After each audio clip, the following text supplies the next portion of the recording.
Boost your vocabulary. Tantalizing side dishes in English cooking. Hello everyone and welcome to our English language learning series.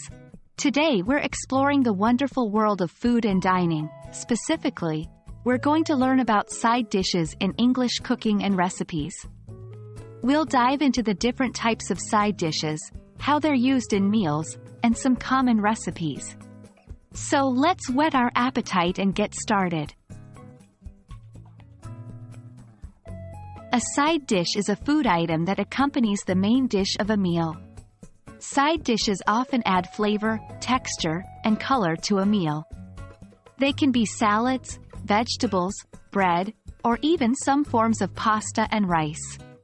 While the main dish usually contains the primary protein source, the side dishes often provide important additional nutrients and help make the meal more diverse and interesting.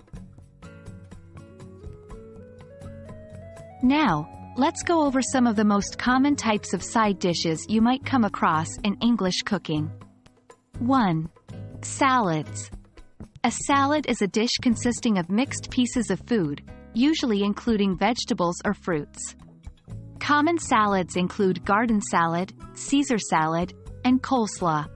2. Vegetables. Many side dishes are simply vegetables prepared in various ways. Common examples include mashed potatoes, roasted Brussels sprouts, and glazed carrots. 3. Rice and pasta. These starchy foods can also serve as side dishes. Examples include pilaf, a type of seasoned rice, and macaroni and cheese. 4. Bread. Breads such as dinner rolls or garlic bread are also popular side dishes. Remember, while these are common side dishes, there's a whole world of options out there. Understanding recipes for side dishes can be a great way to learn English. Here are a few simple examples. 1. Mashed potatoes. This is a classic side dish recipe. To make mashed potatoes, you'll need to peel and boil potatoes, then mash them with butter, milk, and a little salt and pepper. 2. Garden salad. This usually includes lettuce, tomatoes, cucumbers, and your choice of salad dressing.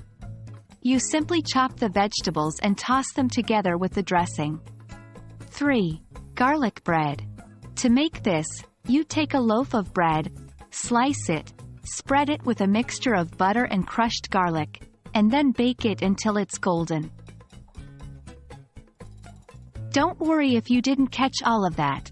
You'll learn more about these recipes and how to make them in our upcoming videos. And that's a wrap on our lesson about side dishes in English cooking. Hopefully, you've learned some new words and phrases that you can use in your everyday conversations or even while cooking your next meal. Keep practicing, and you'll soon find these terms becoming a natural part of your English vocabulary.